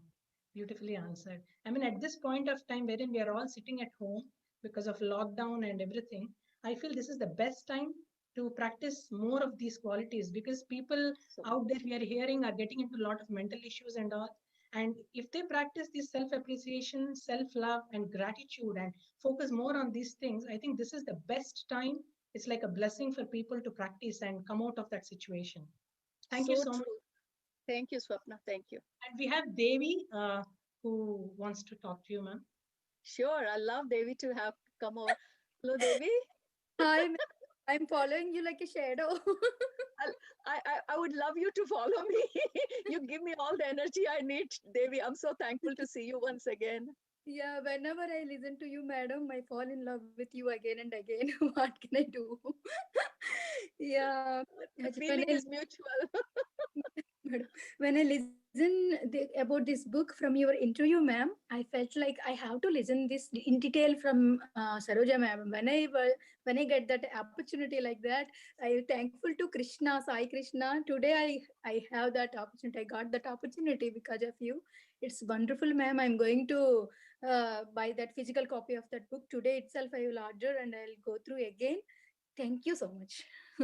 Thank you, Devi. Devi, honestly, Devi, this book really came into my life. I, Yes. I always say, when the disciple is ready, the guru will emerge from wherever it has to. Yes. Similarly, when the disciple is thirsty of information and is vibrating, the book Mm. will fall in our hands. We all know. And that was the time, Devi, where I was in thirst of knowledge in 2002. And with this book fell in my hands, Yeah. I thought this universe is so kind. Everything I wanted was there in that book. And it really made the foundation of who I am today. I am so indebted to this book, Yeah. Devi. One little doubt, madam. When we have a clash between our responsibilities and goals, what shall we do? Very good question, Devi. This is a question that we are all struggling in the current times. Something, it's called politically correct, we say. So sometimes, you know, though we want to do the right thing, we may not be politically correct. So keep that in mind of this discussion always, because this politically correct thing has become the catchphrase. Whatever you say, you should be careful that you're not caught back sometime when you look back. Doesn't matter. We don't have to worry about that, but I'll still there. So what responsibilities and goals, if they clash, what do we do? So first of all, this is very important. The other day, just yesterday was Thursday. Yes, Thursday was my counseling day, and um, one of my clients, I would say client, um, had exactly the same question. So if you are saying your goals and your responsibilities are clashing, then you're in trouble, Devi. So how do we get out of it? Our responsibilities and goals, if they match, only then we can really fulfill our job. So the easiest ways, Devi, when it comes to responsibilities, what kind of responsibilities do we have? Responsibility to ourselves. There are only three spheres. If we make our life easy, there are only three spheres in a human being: responsibility to personal self, responsibility to your family, and responsibility to your work. When I say family, it can be your social circle as well. So personal, your family and closer circle, and if you're a working person, then it's to your work. And if that's not the case, then it has come down. So these are the three spheres in which modern women or modern day men are working. These are the three spheres. So your responsibilities will be in these three spheres. Your goals also will be in these three spheres only, because that is your area of influence. So your responsibilities and your goals are only from these three areas. What we have to do, Devi, is to take a clean piece of paper and start writing down our goals. Whatever that goals may be, write it down and categorize that. Is that for your personal? Is that for your family? Or is that for your work? So that distinction you have to come up for your responsibility or your goal. Which area is it influencing? Do that. And then pick only one or two, Devi, only one or two, thinking that if you are not going to exist tomorrow, your incarnation finishes tomorrow, which is that one or two goals that will matter out of the 100 you have written? Just pick that one or two. And when you look at that goals, you will know that that will be your responsibility. If you look from that perspective, that today is my last day of living, I'm not going to be here on this earth tomorrow, things become clear as crystals, because 90% of our responsibility, so-called responsibilities, are bullshit. Sorry to use the word French, I would not have, but it is. We clutter our life with so many things which are least important, Devi. But if you can imagine that your life is ending tonight, you got only 1 hour to live. What is that one or two things? That is your goal, that is your responsibility, that is your everything. If you apply this rule, your confusion won't be there in life. Otherwise, too many things happening in current day, modern day, for a woman or even for a man. So my 2 cents worth of um, advice, that's all I would say. Yeah, thank you so much, ma'am, and thank you so much. And nowadays, I listen to. I want to give a chance to others, but I want to Sure. give you one information. Nowadays, I listen to so many women. They're struggling with. They have to do home responsibilities. They are responsible for kids, and they're responsible for earning as well in modern days. And Yes. they're not having enough of support and struggling a lot. So I think this question will help me to address them and as help me as well. So thank you so much. Devi, actually, I would like to say one, what question you have asked. I'm so happy because Yes, modern day, I mean, men, don't get me wrong. I know you are all very busy, but women are unreasonably busy. I especially working women, so much pressure. I was yesterday talking to a woman, no names required, but her day starts at 4 o'clock, and the kind of activities, she has young children, she starts at 4, sleeps at 10. And when I heard the whole schedule, back to back, back to back, back to back, and I'm thinking, when is she breathing? I don't know, where is the space for breathing? And she's saying, madam, what do I do now? I'm getting anxiety, so should I start medication? I said, before you start medication, can you unclutter your life for me? She writes a blog. So if that person is here on the platform, I really want you to understand that this is not dobbing you in, so I'm not naming you, but this example will help a lot other people. So my dear friend, if you're there on this platform, this is only to help other females.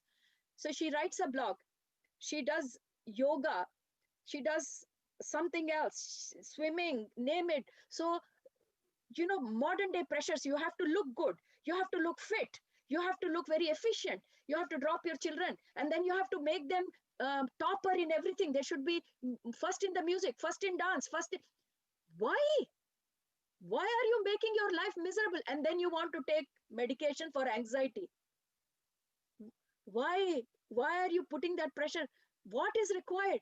What is it? If you are not fit like Aishwarya Rai, who cares? No, why I'm saying, masters, nothing wrong if you want to be slim, if you have time, but 90% are self-imposed, and then we are going on medication. So Devi, thank you for bringing this question. I really am thankful to you. Thank you very much. Thank you, Devi. That was a very, very important question that I've been hearing, and I've been, uh, listening to people sharing these things, and it really helps many of us here. Thank you so much, ma'am. We have Deepthi who's raising her hand. Sure. Deepthi, I'm unmuting you.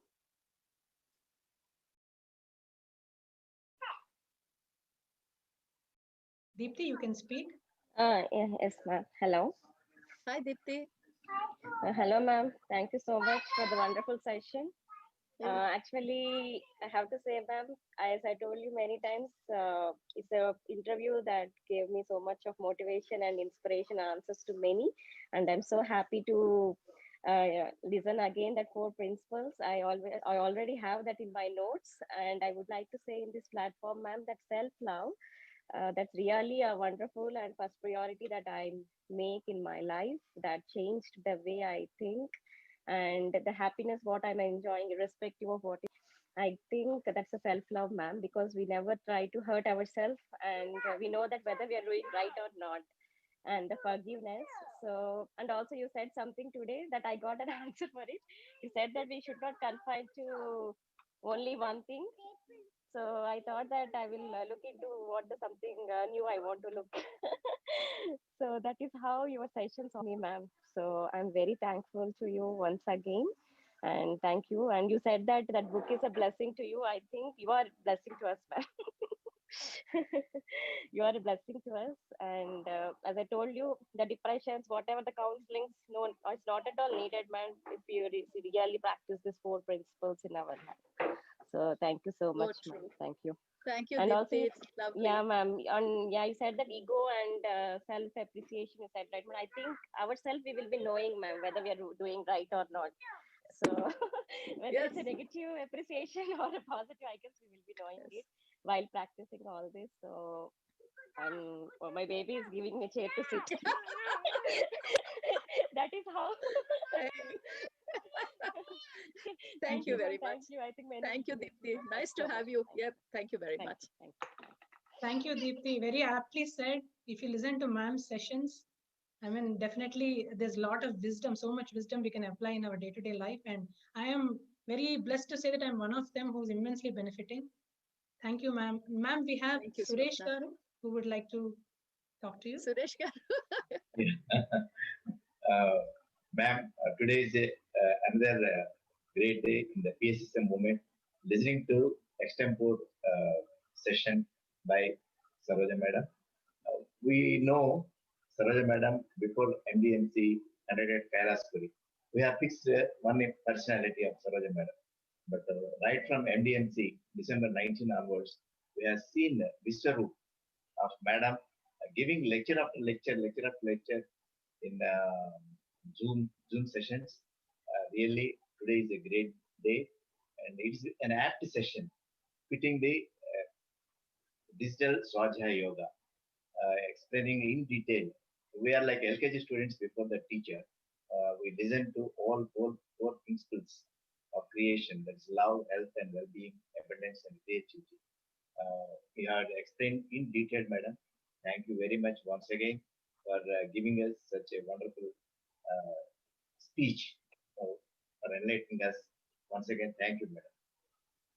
Thank you, Suresh Garu. It was lovely to talk to you. Other day I saw you during Ray Chandran session, but didn't have a chance Yeah, to say hello to you. I'm so yeah. happy that you're here today, sir. No, Thank you. no, Thank no, you for your thank, words, kind thank you words. very much. Thank you. Thank you, Suresh Garu. Ma'am, we have Navina Deviretti, who would Sure. like. Hello, ma'am. This is Gangadhar. Hello, Thank you so Gangadhar. much How for are you? good, madam. How are you? I'm Thank good. you Thank so you. much, madam, for today's session. It connected so many dots. Whatever dots we have been putting, it connected so many dots and answered so many questions. Thank you so much for you and the organizers for this wonderful session. I've had some question like that, like karma. Is it like whatever we do in this life, will it be coming back in this life or previous life? All those questions. Now I got the answer that whatever you believe, even it is previous life or this life, that's what comes back, irrespective of the lives. Thank you so much, madam. And one question also we are getting, like there is some date like December 21st, something is going to happen, these Palladians are going to come, and it's creating anxiety like so many people. I wanted to ask to you, what should we do, or should we prepare for something like that, because of this ascension which you talked in Yeah. this session? Yeah. So that was the main reason, Gangadhar, why I picked that question about evolution, because one of the question was, what is going to happen? Anything drastic? This is back in 2001, because everyone knew that 2012 was a doomsday coming up, and everyone was waiting for 2012. Something will happen in 2012. So most of these questions about evolution in this book is from that perspective. So, but the fear is the same, that when the new age will start or when the change will come, what will be the condition of this planet? And Omni very clearly said, you're not going to see much change, but it is in your thought process too. If you want to see the change through disasters, it's all about thinking, Gangadhar. And this corona time has showed us so clearly, we are going through ascension, we are going through tremendous evolution. People who believe that change can come through pain are going through pain at this stage. But people like you and me, we don't know when corona issue even started. The whole world is fearful. Yes, I'm not discounting that. But you and I, we are living in joy. Anuradha, look at the beam on her face. Sureshji, he looks so happy. Swapna, she's already planning for her next session. I mean, we are doing so much at this stage. Honestly, as Suresh Garu mentioned, from February, I don't know where my time is going. My family is complaining they don't see me at all. Either I'm behind a computer or I'm cooking very fast and efficient because I have to get ready for my... So I have worked in corporate world for 33 years. Of course, I was busy, but where was my heart? Heart was somewhere, work was somewhere. Here, my heart is where I am. So no matter what we do, it's so much fun. So this is what it is. Pleiadians are no one but our future. Pleiadians are showing us where we are going, because Pleiadians went exactly through what we are going now. So they are so much interested in guiding us at this time because they know what we are going through. So they are saying, we are there holding your hand. We are ready to communicate. And we are your future. They have gone through all this. Many civilizations, many planets have gone through what we are going through now, Gangadhar. Nothing will happen. Like how we did in Corona times, happily Zoom session. Like that, we will be doing Zoom, happily Zoom or some other application. And we will be having a celebration. And like we came to know Mother Earth so well, we came to know nature so well. Now we talk about Pleiadians as if they are our next door neighbors. We talk about Arcturians as if they are my back door neighbors. Syrians, just next path. We never talked like this before. Now we sit in the meditation and we say, oh, Babaji, come on. You come on. I mean, when did we sit like this and call people left, right, and center as if they are my family members? Now we do. So it is our level of thinking, our evolution. It's already happening. Nothing will happen on December 21st for you and me. We'll still be happily talking on Zoom, Gangadhar. Honestly, we will be in bliss. We will be in joy. Our masters will be sitting next to us and saying, don't worry, we are here. If anyone wants some energy, we'll give you. So, Gangadhar, beautiful question. But yes, this is a fear for everyone. But let's not fear. We have come here to enjoy. We will enjoy. Sure, madam. Thank you so much. I got the meaning of that soul family and whole soul clan, everything. That picture is... That was so beautiful, Gangadhar. That picture, I just love it. Yeah. It's too good, madam. Thank you so much. Thank you, Gangadhar. Thank you so much. Ma'am, Anuradha Garu would like to talk. Sure.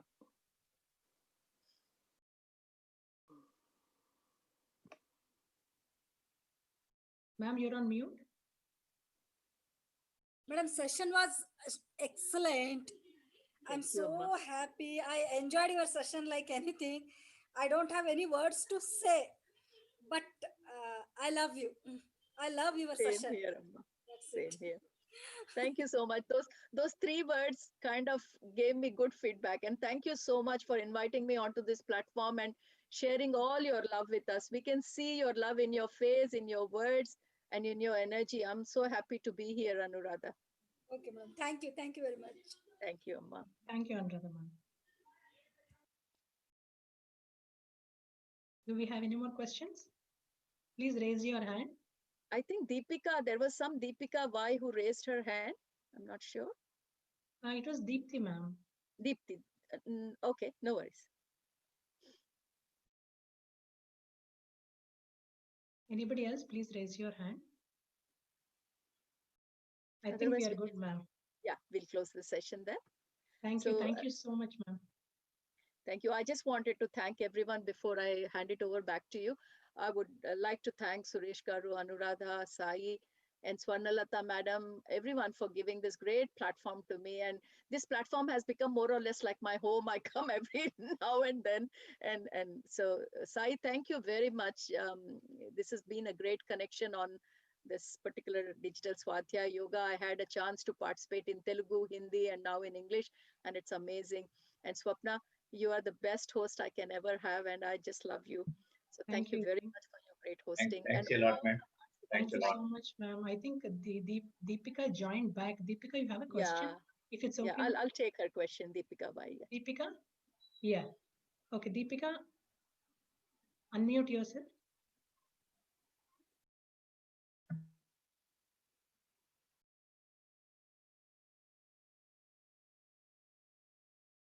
Deepika, can you please unmute? Yeah.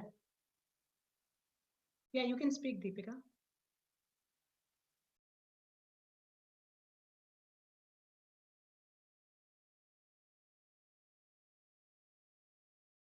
I think she got disconnected. Oh, yeah, she's here. Hello, can you hear me? Yes. Yes, sure. Okay. Hello, Saroja ma'am. It Hi, was Deepika, a wonderful how are you? session. I'm good, very good, very good. So I was just in a phase of okay, what is the next book I have to read, and then that's when you shared about this wonderful book. So thank you so much, and I know what is going to be my next book now. So yeah, as always, it was a great session. I just have like I need some more clarity on one particular part. You gave an example of baking a cake and how like you need to love yourself and praise yourself, right? So I totally agree with you, and I'm one of that person who always like, hey, this could be better, I could be better, and maybe that's one thing I need to work on. But at the same time, I also feel if I don't see, will I be clouded by my mistakes if I keep thinking, okay, whatever I do is right, and how do I get better at it? Yeah. See, there are two ways of handling it, Deepika. You can, if you consider that it's a matter of terminology. So if you're calling it mistakes, then there are two ways. Either from you learn from your mistake or you can punish yourself for your mistakes. Mistakes are not for punishing. If you call it mistakes, I would call it improvements. There is no standard that tells you that this is the perfect way. Who is the world to tell you that this thing has to be done only in this way? People think I'm headstrong. That's fine. It is their way of thinking. But I declare that there is no right or wrong way of doing anything in this world, in this life. And I truly believe it. My way is the best way for me. Well, as long as I don't interfere in others' lives, if I'm doing something that I'm happy with, then okay. But if I think that I can improve it further, for example, let's Deepika take the example of the cake we are baking. I wanted to bake a square cake and it's not so square. Well, if that is the expectation I had, and if it has not met my expectation, that's fine. It's only improvement. Don't call it a mistake. Start with changing your terminology, because the moment you use negative words, the growth stops. I'm particularly using this because I have done umpteen sessions on negative emotions, negative words. This is how we go backwards, like we are stopping our own growth by using these negative words. Even if you wanted to bake a square cake, if it has come an oval, wow, be amazed and say, wow, what a wonderful thing came out. I never thought it would come like that. We have not been trained to do that. We have been slapped on the wrist and said, no, you do it right. Because of this world, don't get boxed in that, Deepika. Your creativity, because your nature, the four principles of creation, never forget. They are you. They are your divine nature. And part of you is your creativity. If that gets hampered, then you are disabled. You don't want to be disabled. Come up with all the force. So the creativity will only come if you pat yourself on the back. If you keep telling that I'm doing mistake, where will the creativity come from, Amma? It'll go in the back door. That's why I'm saying don't use the word mistake. There is no mistake. There's only learning. The whole life journey is about experiences. Even the supreme consciousness, who we are part of, they're sending us and saying, go have fun, man. Free will. You know what is free will? Do whatever you want. We are not judging you. We are not branding you as good, bad. We are the ones who come into this physical dimension and start seeing everything in duality. There is no mistakes as long as you do not interfere in others' lives. I keep clarifying this because people say, I can do anything. I can go and murder the next door neighbor. You don't interfere in others' lives, but do what you want. There is nothing right or wrong. Our free will to experience for what we have come. Enjoy life, do what you want, and let the creativity flow. Yeah, in fact, the cake example just happened in our house. Like my daughter, 13-year-old, she baked the cake for my son's birthday last week, and it was a very delicious cake. But Wow, again, wow. it didn't get baked in the middle, and we all were trying to tell her, and she's like, "No, it's bad, it's bad." Yeah, So, yeah, and when you just mentioned about that cake example, I was like, okay, yes, it didn't get baked in the middle, but it was delicious cake overall. And she's yeah, a 13-year-old and she's yeah, still yeah. starting. So, Deepika, very, very valid point you have raised today. Everyone who have children, please listen to what Deepika is saying. This is the problem with the current generation. They are self-critical, self-critical. Today, the teenagers are going through high rate of suicides. The only reason being, the reasons are so flimsy. If someone like us look back and say, that was not even a worth reason for suicide. Why I'm mentioning is you have given a small example. That's where the whole thing starts. I have children at my place. I'm sure there are so many on this platform who have young children. They have become so critical.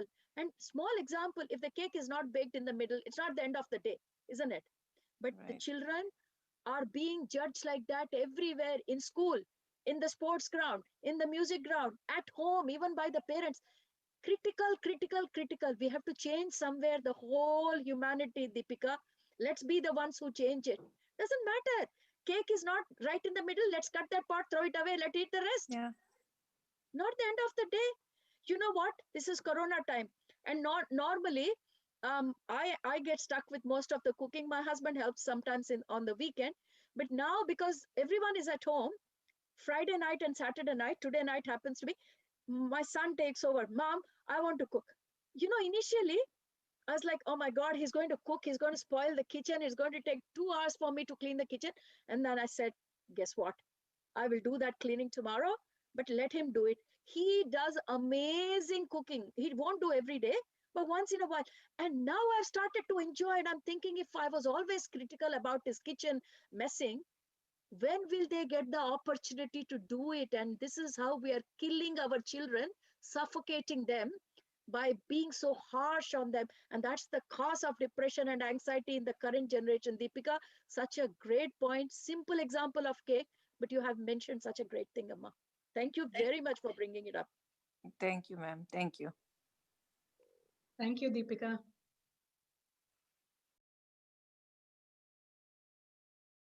Yes, ma'am, we are done with the questions now. I think we can close it. I'll give it over to you. You're the host and you can close the session. And Sapna, thank you very much once again, being very patient host. And thank you very much, ma'am, once again. Thank you, sir.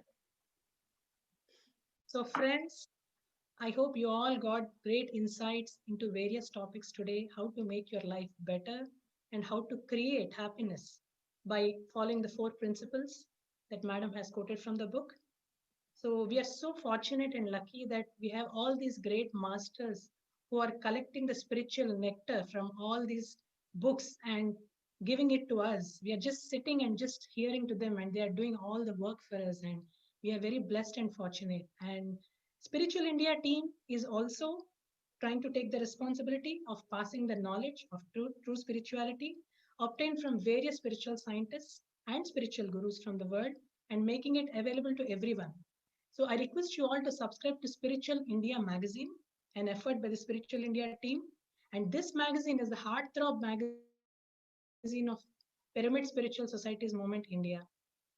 Admin, can you please play the video about the magazine, please?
Hope you all got